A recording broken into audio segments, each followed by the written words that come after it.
trying to decide if Gwen or Skip. We're not doing free to play to Mythic this month. Oh, nice, Raps. Okay, cool.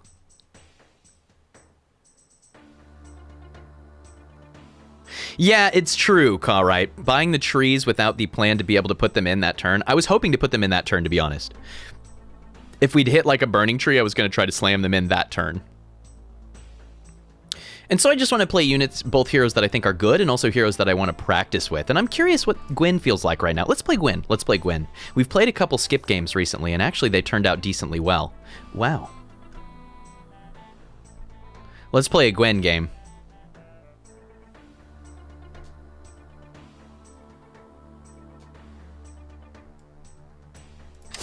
Gigabait? We'll see.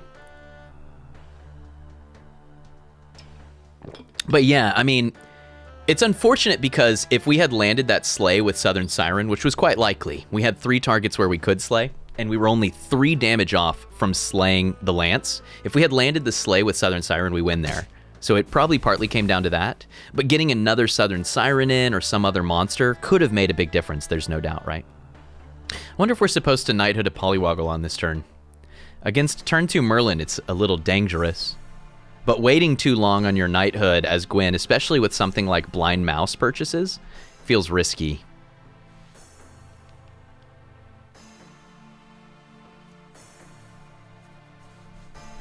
Kind of want to do this. But I won't because I want more chances to hit this triple. Bingo. And then we could hit it, see what we get, and then Knighthood the HLT potentially. So, I used to say that too, Fractal Magpie. I used to say there's no sense in Knighthooding Poly. Get the Poly to slay and then Knighthood the result. But there's 2 reasons why Knighthooding the Poly can be good, actually. One is, it's more likely to slay if you Knighthood it. In the early game, that extra attack makes a difference. And then you've used a spell. So you're not waiting to use your spell slot on a future turn, right? And so it's actually grown on me a little bit. Yeah, Coin of Char-On right here. I mean, wait, the Fool's Gold is also insane. That's a very early Fool's Gold. That's got to be better. I mean, Coin of Char-On with the HLT in position 1, it's crazy. It's so much value. This is tough. I think the recovery play is the Coin of Char-On here. Both are so great. I think Fool's Gold... Yeah, this is curious, right? I don't really know. I think both could be really effective.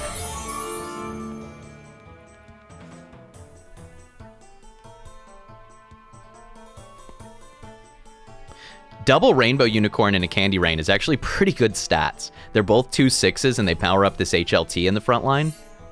And then we get towards a level 2 treasure potentially, which I don't mind.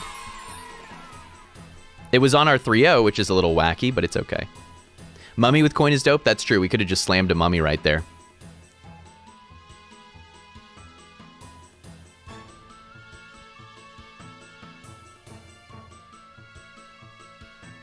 Yeah, I don't get to take early coin very often, right? 2.2 coin. So I was just excited to take it. And if we establish the board and then work really hard towards... This could be one of the world's like strongest tree lines, right? I mean, it really could be incredible. We definitely want to try to hit Creeper. Part of the reason I like the Rainbow Unicorns is Ring of Meteors is quite good for us. Potentially.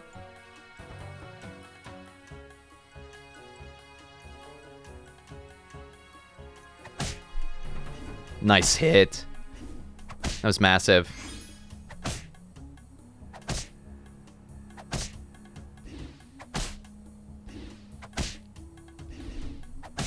Wicked.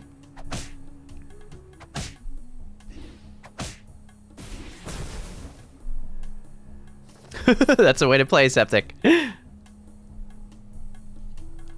We have a 10-20 HLT. This is the kind of stat line you need right now in Storybook Brawl to be competitive, I think. Genuinely. I think I'm gonna roll pretty eagerly here, although Brave Princess on 3-1 with Coin of Char-On ain't bad. right? They come in as a 5/5 because of the Rainbow Unicorn support. And if they're not slaying, they're scaling, and then that opens us up to slay kind of a little bit. Gets us more treasures potentially, but it's level 3 treasures. Do we care? Yeah. Level 3 treasures are good. Treasure map lives there. I think this is economy. I think we do this.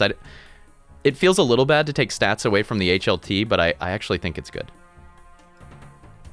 Speaking of stats on the HLT. Maybe we backline Brave Princess here? Oh, I kind of like that. 1027 just ain't gonna die. And then the Brave Princess gets to attack. She might get multiple slays, but if she dies, she might actually die first and scale. Hell yeah, let's go.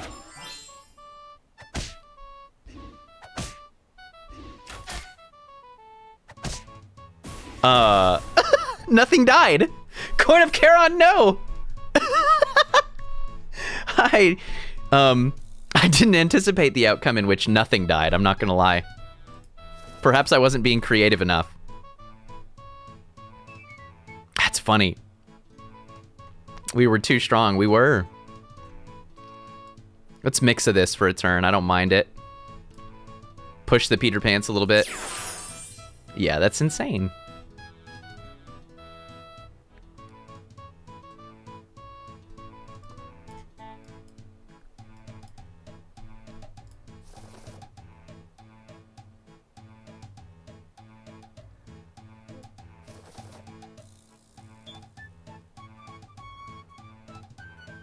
I'm trying pretty desperately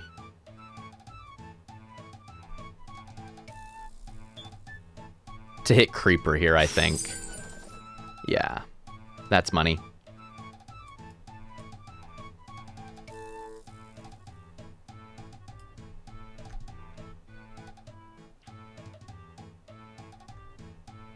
I was willing to pay 2 life for it.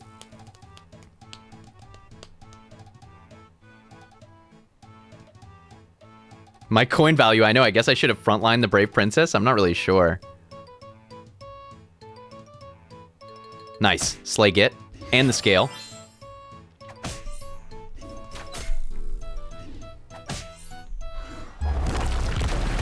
They're like, my Spellweaver. Little did they know it's actually an HLT. They could not anticipate the truth.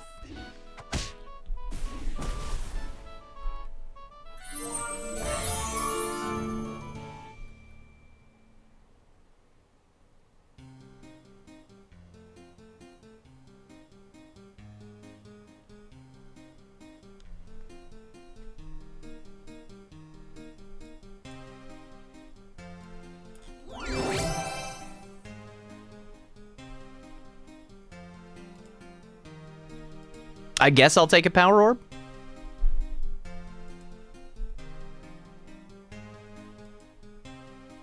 I wonder if we're supposed to take Cindy here. For real.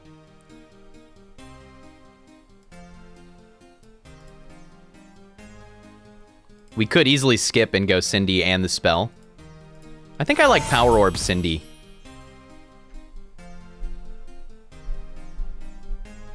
Actually, you know what? Blind Mouse, at this point, Blind Mouse probably better than the Cindy. We're strong enough that I think we can get away with not casting a spell. Obviously, I want Meteors, but it's already 4-0. We're about to get another level 3, so we want to take something to increase our chance of getting a strong level 3 treasure, dilute the pool, or rather, thin the pool.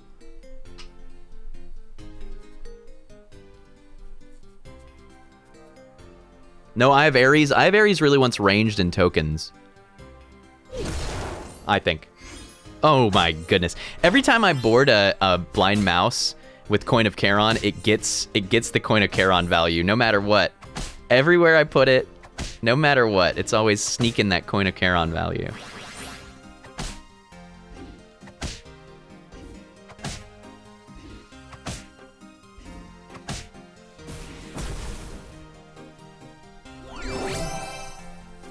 All right, well, we got a Bad Moon if we wanted to do that. Here's another Creeper in case this is Meteors for Mondo scaling. I think what I want here is maybe Fancy Pants, for real. I don't mind the Sting either. especially given the body on this bad boy. And Sting works nicely with the burning tree that we might want to buy. I don't think it's likely that we're really Slay, right? And we're against a ghost here. Yeah, I don't think we're Slay. Let's go Sting then. I do like the Sting. But I don't mind the fancy pants there. Had we taken it, I don't mind it. Oh, we could totally go piggy bank.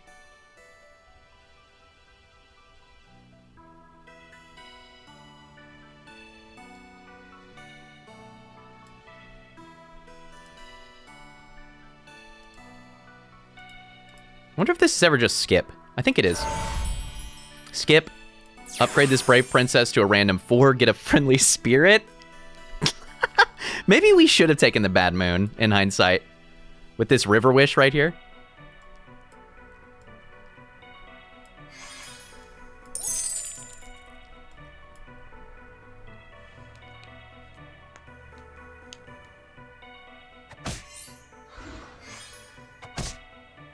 Yeah, the Bad Moon could have been pretty nasty. We could have actually done Slay Trees, which was just too big brain for me to even really consider. Is that a 70-29 blind mouse? Of course it is. Why not?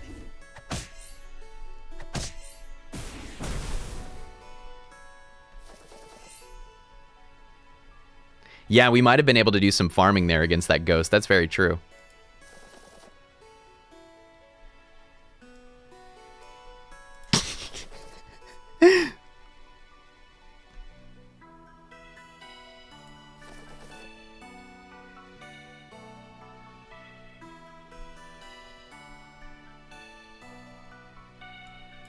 (10-7) blind mouse. Was that my first death again? It's a cruel fate.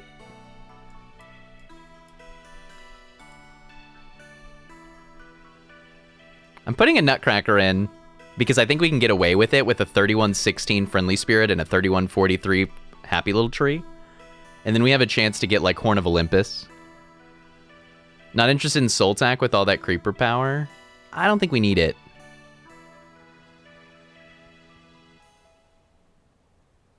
I'm trying to basically manufacture treasures at this point. This is as much for treasure map as it is for stacking more trees. But then this opens us to Horn of Olympus. I think the only thing that I regret is, given the shop that was there, I do think we were supposed to take Bad Moon, but I don't mind the Sting, and the Sting is flexible. Because it's not necessarily the case that we will stay slaying. This might have just been a line that lets us get a little more value out of these while we're quite strong, and then we get back out of it and just go hard in on trees, right?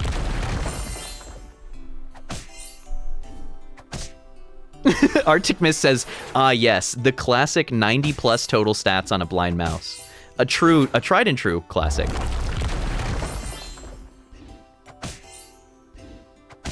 Donkey!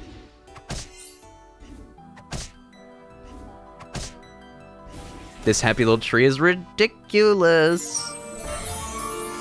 We're level 5 now. But how does that make you feel? We could look at 2 level 6s right now. That seems kind of insane, actually. Let's do exactly that. This is pushing our advantage. Lordy! I mean, I don't know. That's a pretty early Lordy. We really could consider it. I also don't mind this 3 big pigs, but it could feed their sleigh.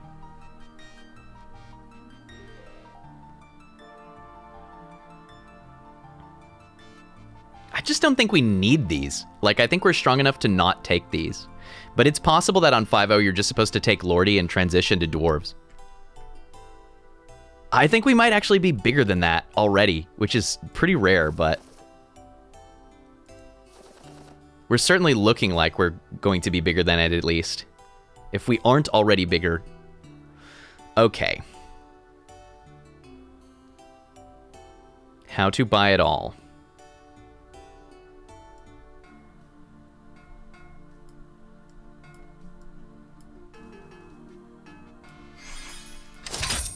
Lock here, and then we get the burning tree and next turn.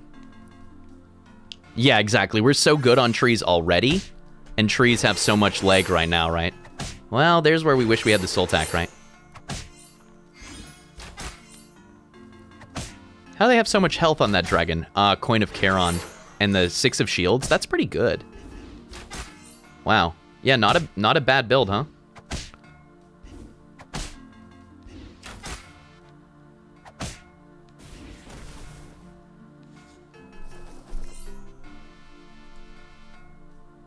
This will end up going here, right? The plus 10 attack gives it even more health, and then it starts scaling, right? If you do this, it's already a 1632. I do kind of want this Nyan as well, actually. But then what will we be selling next? Maybe a blind mouse?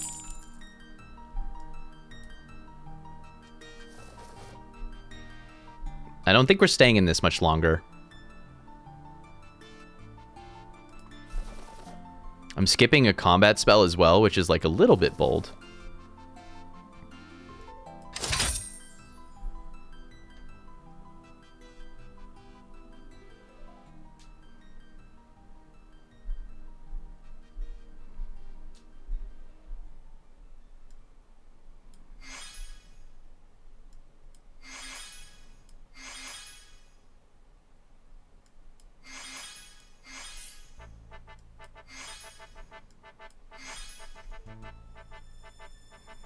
I think I like this.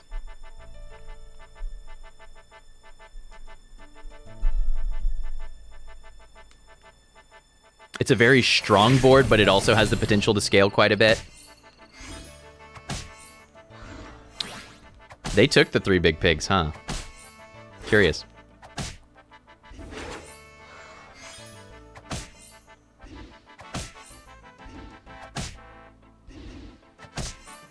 Would you look at the stats on that tree?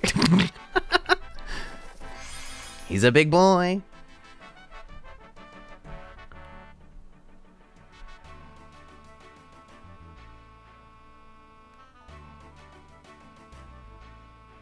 I really don't want to abandon this other chance at treasure map, so I'm not going to.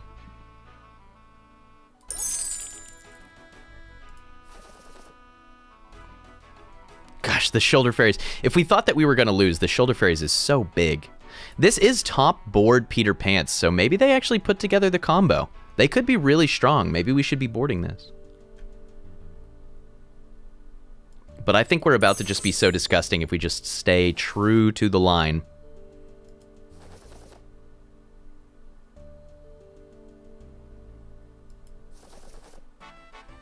Come on.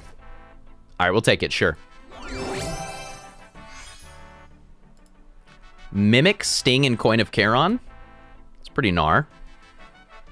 I don't mind the Helm either, but let's do this.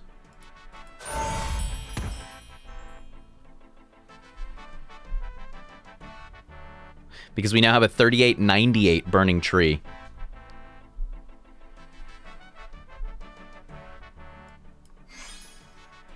And anything on our front row is happy to take +8/+8.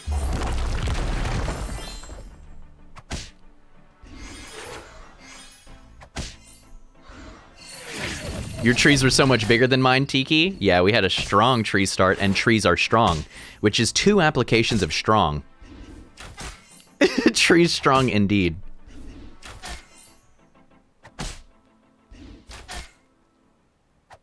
This is wild.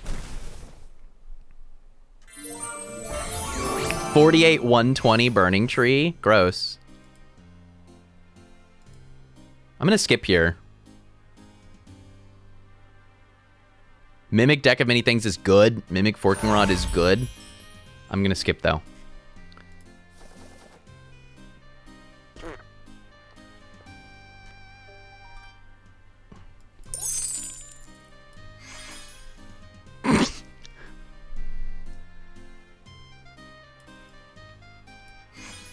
You finished your job, Nutcracker. You got me 2 gold on this turn. You've done well. Merlin surely has some ranged, right? Let's fog it. Forget about it! Gross! Okay, we're gonna have to sell things next turn anyway. Is it possible we want to sell 5 things right now?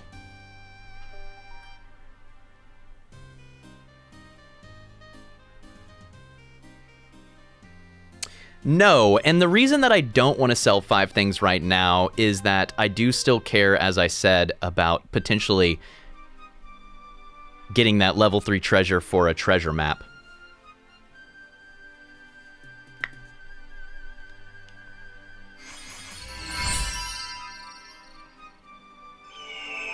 And we're holding a Nyan. We just lose a lot of economy that way, and I don't think it's necessary.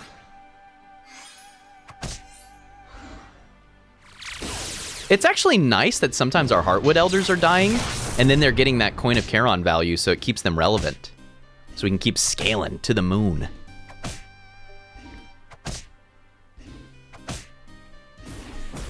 That's a knockdown. This poor Merlin did not deserve it. They were pretty strong, actually, but they're not like this.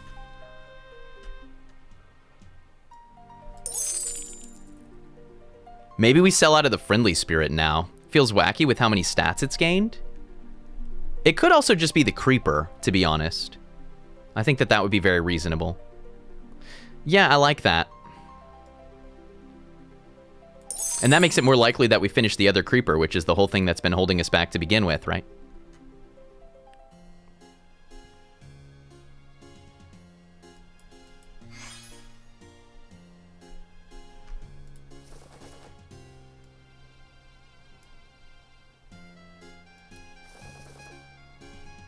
This board is so freaking strong. It's obscene. I wonder if we're strong enough that we actually want to do like this.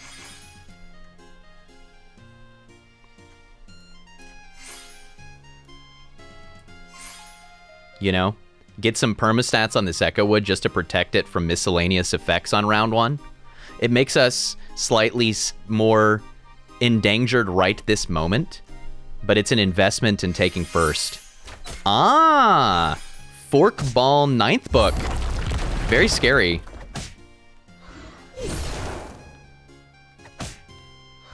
Very scary. It's good that we're massive. We're gonna need to be massive.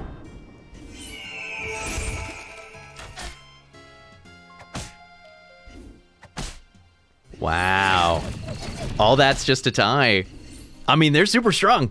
They're big mages. They're going to grow fast. But so are we.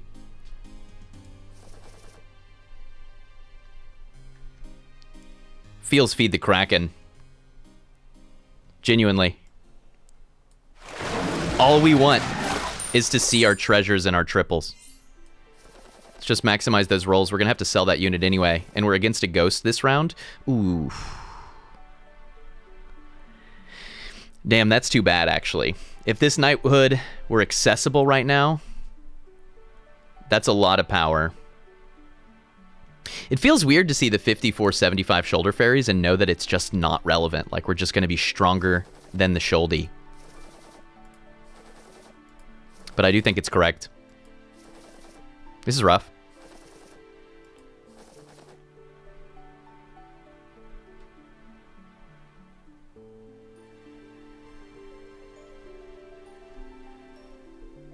What's that going to be anyway?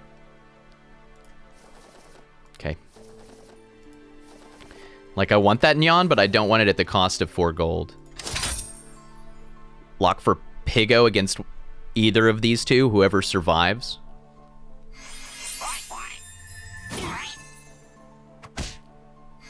Mage Comp might be something to counterpick, but I'm not going to spend 6 gold on a Storm King right there. I don't think it's worth. And if we lose to Storm Kings, we lose to Storm Kings, but we're close to being unassailably large. Other than their Pigos, right? We're very close to being unassailably large.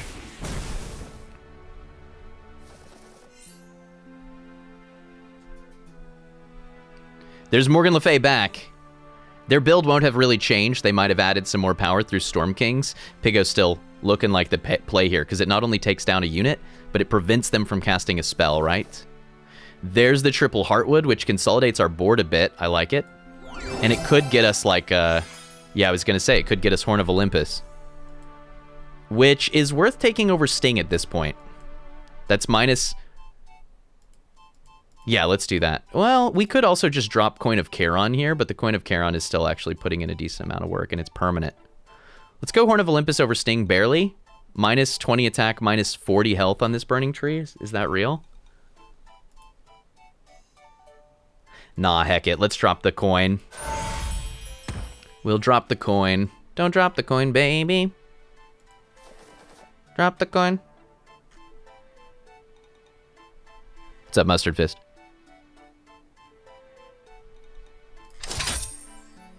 Honestly, I suspect that spells just win for us here. That's my guess.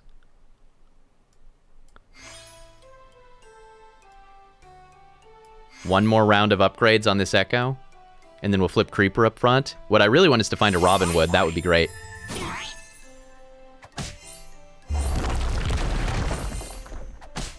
Long term is pretty useless now. Well, we have 26 health, actually. We really could go 3 or 4 rounds against the Morgan Le Fay.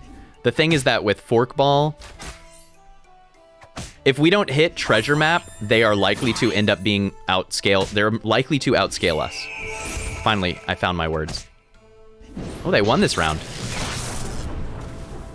And so this is why I'm thinking beyond this turn, right? You know, Sultak actually gets very, very strong here. Come to think of it, with all their spell casting. That's probably worth. Do like this. Protect these two, and then hit a Piggo.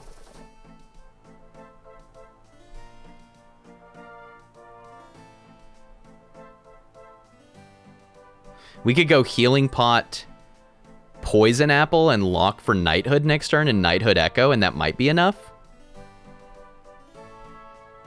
I wish I could Evil Twin and Ashwood, right?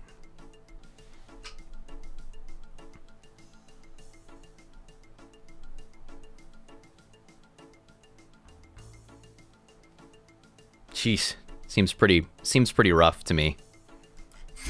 These are at least decent plays.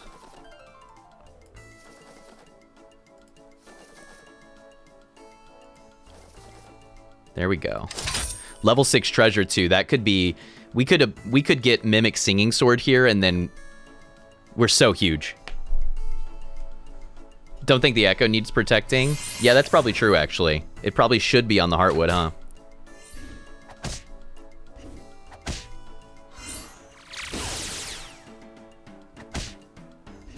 We could put it like position 3.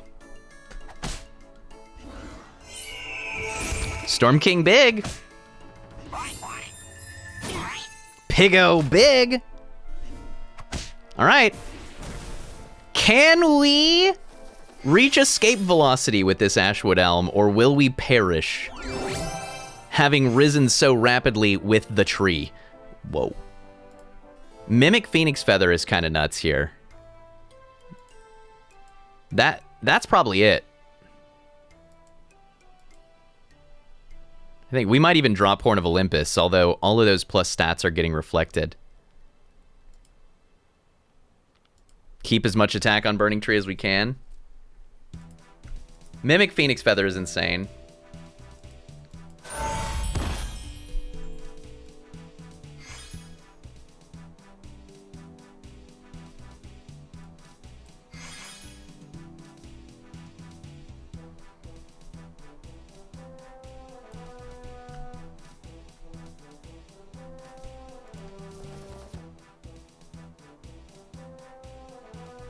I like Fog here a lot.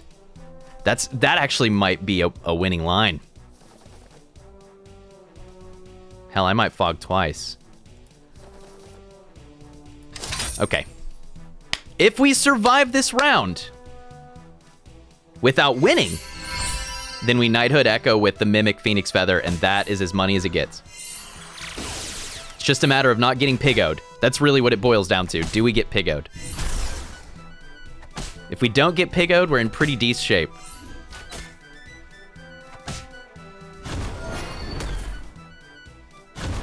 Mimic Phoenix Feather is so insane, man. And the Fog deactivating the front Spellweaver. Let's go.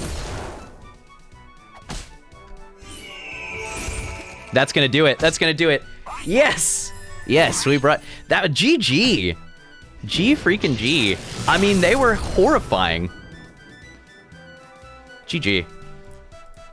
Forkball 9th book end game with the double upgraded Spellweaver and the upgraded Storm King. Massive board.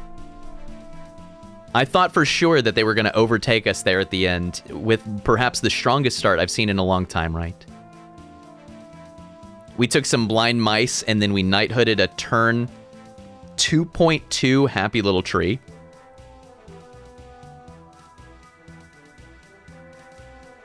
took advantage of a very early game Coin of Char-On to keep Happy Little Tree relevant, and the whole thinking was, if we don't hit our tree hits, this will still just be a 20-20. This will still be a 30-30. This will still be a 40-40. Happy Little Tree has built-in scaling with the one weakness that their attack is abysmal. So you either need to get the creepers in the Heartwoods, or you need some other mechanism to shore up that attack. If you can, Happy Little Tree can be a strong unit for a long time. And so Coin of Char-On opened us up to do that. Regardless of if we're in-game trees, HLT will be strong. And it gave us liberty to roll a lot and to force treasures pretty hard in the early game when otherwise we would have been struggling just to stay safe. We hit the end game with 27 life. The rest of the lobby was dead. There were 3 people left, and we had 27 life. And then we did hit the hits. It actually wasn't even Heartwood Elder this time. The Heartwood Elders showed up really late.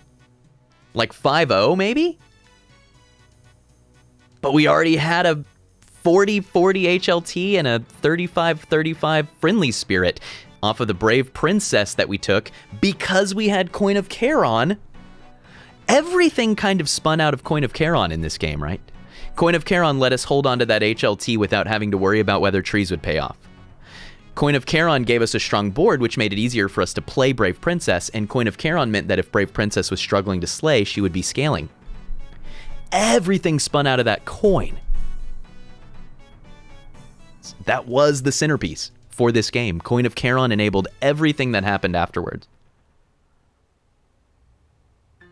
And in-game trees right now is just so gross. I mean, those stats, that's like round table trees days. Very early Storybook Brawl days, and it's all on the back of that burning tree. I'm glad we took the Sting, actually, over the Bad Moon. The Bad Moon could have been good. It would have made a very different game, but Sting opened us up for a very strong burning tree, even in the absence of the Ashwood and the Echo, and then we hit Ashwood and Echo, and we were just too gross. Hey, by the way, I've not been mentioning this very much, but some really strong combat spells at the end of that game. Good Pigos and Fogs and stuff. I think we did a great job holding off from combat spells early on when we didn't need them because we were too strong, and then using them tactically in the end game to counteract some of the strengths of our opponents. So, strong early game off of Coin of Char-On HLT, strong mid game where we could focus on getting the key treasures and rolling for our trees, and then strong late game with big trees, big treasures, and some key combat spells. Yeah, this was a fantastic game. Really close. I really thought that they had lapped us, but we got it in the end. GG. Sting was sleeper OP. Yeah, I agree. The Sting was huge. Fractal Magpie said, I really love it when you describe an opponent's board as horrifying. It's such a visceral description. It was horrifying. Shwermuta said the difference between a gold Ashwood and a non-gold one is just massive. I agree. Getting that double effect, consolidating your board down, it's major.